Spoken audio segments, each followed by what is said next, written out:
hopefully nothing explodes. I only ever set the barrel on fire one time, but... Oh no, it's okay. It's totally all right. These are, the king oysters. My name is Ben. I'm a mushroom farmer, and welcome to Microspace.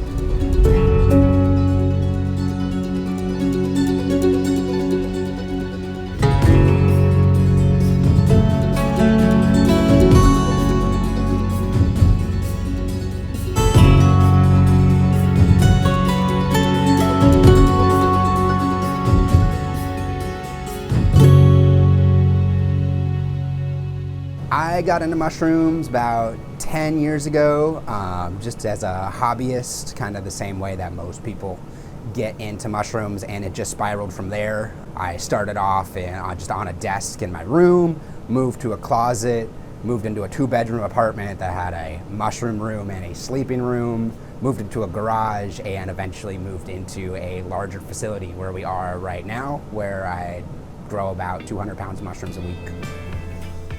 Yep. Hi folks, it's Neil from Peace, Love, and Happiness Club. I'm here with my friend Ben, and Ben makes mushrooms. His company's name is Marrowstone Mushrooms. Hi folks. Because we sell plants, I guess kind of, a fungus is almost the backwards of a plant because it's sucking in oxygen and putting out carbon dioxide. I think Ben has a lot to share with us, so we're going to poke around the studio here and see what he's got. I've always loved eating mushrooms, and in the early days of mushroom cultivation, it was kind of a black box of information in terms of figuring out how to do it. So, I started off just with little jars and a kiln canner and a box full of perlite, just like most hobbyists who get into it, and it has just kind of spiraled from there. Started the autoclave pressure cooker, sterile media production table here.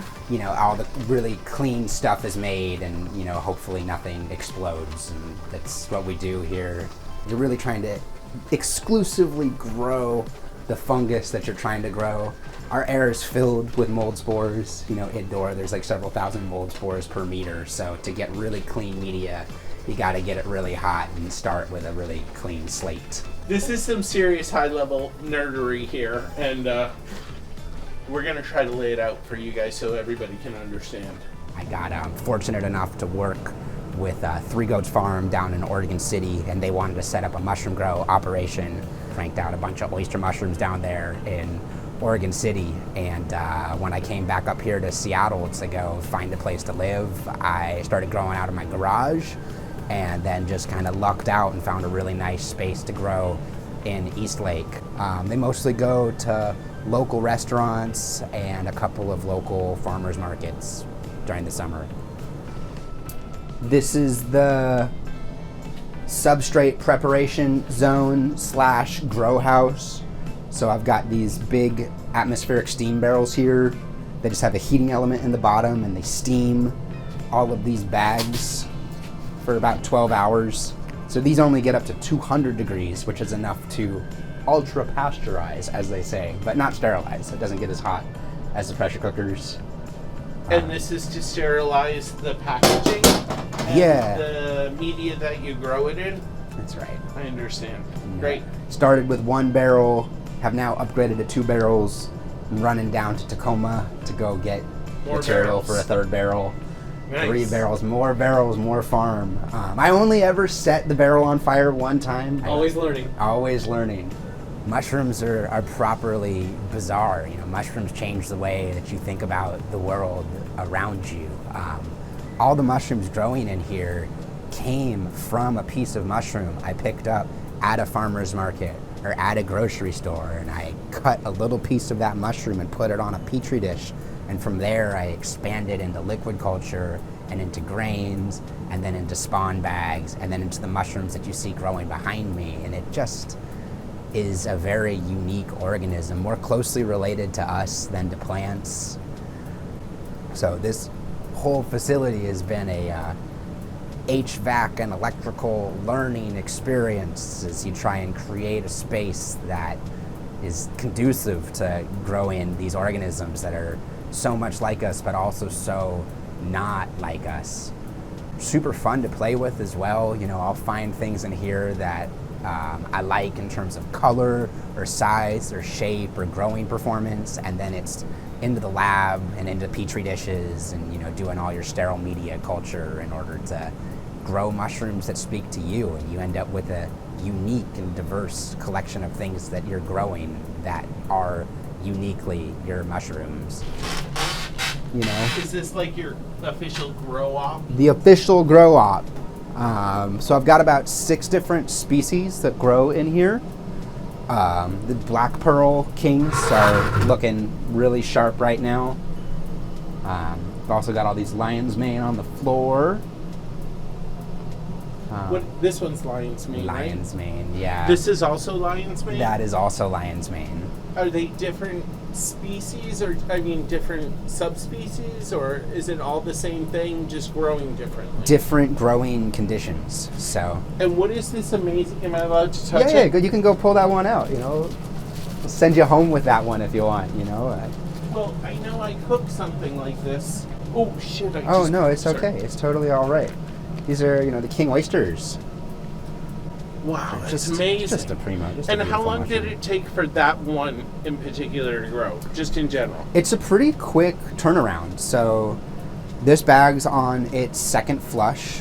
From when the bag is made to when you get mushrooms is probably about 4 weeks is usually what we do. So we're going to be carrying product like this at Peace, Love, and Happiness Club.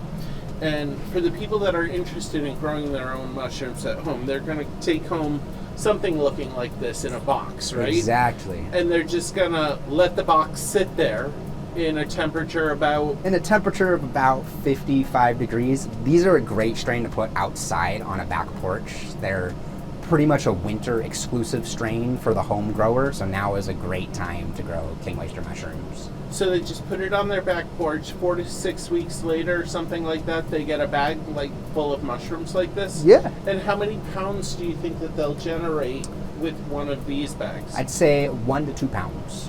Nice. Really cute. Are these Those really are cute? Baby kings. They look like Teletubbies or Barbapapa So to me. about a week from now, each one of these suckers will be about 8 to 12 inches long. Oh, so they grow really fast once they get going. They grow real fast. And is it the same thing? What flavor is this? This is a oyster mushroom. It's a princess pearl variety is what they call it. So there's many different varieties in the Yeah. oyster mushrooms? Just like there's many varieties of dogs. They're just all Yeah. similar but different. Interesting. You know, it is profitable. It's also a lot of work. Like, this is a one-person operation. I'm the owner operator. I'm work for a guy who's got great taste in music but is completely disorganized, which is myself. And some weeks are really good. Some weeks are really difficult. You know, the mushroom's got a really narrow shelf life, and you got to find a home for them quick. And you kind of cap out at scale at about 200 pounds. It's about as much as one person can manage. And it's a competitive market now. Mushrooms are all the rage. Everybody grows mushrooms. Everybody loves growing mushrooms. There's these king blues over here, which are just in their, call those pins, mushroom pins. They're just in their infantile form. So these will actually be ready to harvest in 3 days. And what are these guys growing on here? This brown stuff. Shiitake. So those grow way differently than everything else. This is our first trial run with the shiitake. I started those bags in October, so 2 months, 2.5 months. yeah, already? just a really slow colonization. You can see that those are the only ones that aren't in a bag. The bag is fully removed. But is that the same substrate or media that you're growing the other ones in? More or less. 'Cause it looks like, because it's named shiitake, I don't want this to make me look foolish, but it's not like Shit. a mound of horseshit, right? No, Because no. where I went to school in Florida, kids would go to the cow pastures to find psilocybin mushrooms that cubensis, do yeah. grow on animal feces. Those are wood lovers. Everything in here is a wood lover. A wood lover. Every one of these bags is filled with a combination of hardwood, generally alder, soy hulls, so the part of the edamame that you wouldn't eat as a kind of ground waste Like product. the shell? Yeah, exactly. And sometimes wheat bran, and sometimes a little bit of gypsum, which is drywall. Essentially, it's a natural earth mineral. So basically, you're growing edible things in construction material.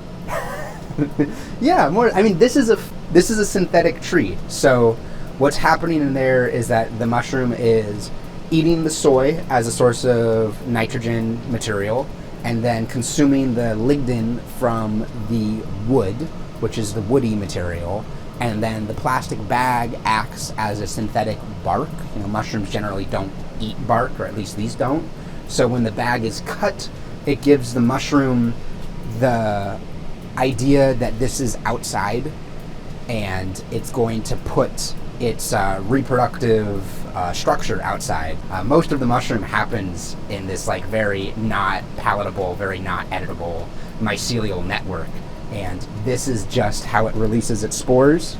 So this is exclusively generated to reproduce with. What I'm understanding you say is the bag that you get in the box when we sell it to our client, right? That's where all the magic's really happening. Mm-hmm. And when you pop the bag open or cut into it and expose it to oxygen and outside air, that's when, like, it stresses it and causes it to want to reproduce and release its spores. Does that track with what you're saying? Yeah, I guess I don't think of it as stressing. I more think of it as like they're having a good time, you know, hanging out in that bag, having some solo time, and what you're trying to do is you're trying to set the mood. You know, you want to put the Marvin Gaye on and like have them be like, oh, it's time. And then they're gonna I'm learning so much here today because I always thought that like fungus was kind of like a plant, and when I said stress to you, that's what we say like when we want a plant to flower and basically produce spores or its offspring. And you're saying no, here it's just getting in its sweet spot when it's producing spores. And it's not okay, I get it. Interesting. Just like you'll go mushroom hunting after the rain falls, because that's when the mycelial network of the mushroom says now's a really good time to... They're really vibing. Yeah, they're digging it. A great opportunity to raise a mushroom family. You know, it's really what you want to set up shop is after a good rain. Lots of things that go wrong. You know, the thing that everybody thinks about going wrong is contamination. At this scale, blotch and trichoderma and other fungus and bacterial contaminations are a serious concern. So I thought I was just going to be growing mushrooms, you know, all day, every day, and instead I'm cleaning and mopping all day, every day, which is a little less exciting. The real bust moments come from all the homemade lab equipment and sterilization systems that you'll make, which are, without a question, just a flagrant fire hazard if they're not made right.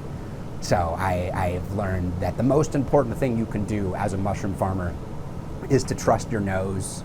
If you walk in somewhere and it smells like burning plastic, you should unplug everything in there. And if you walk into a room and it smells like mold, you should take a look around and find where it's coming from and dispose of that properly. Yeah, let's see if I can pull this out without breaking it. This is the comb tooth. I believe. It looks like coral.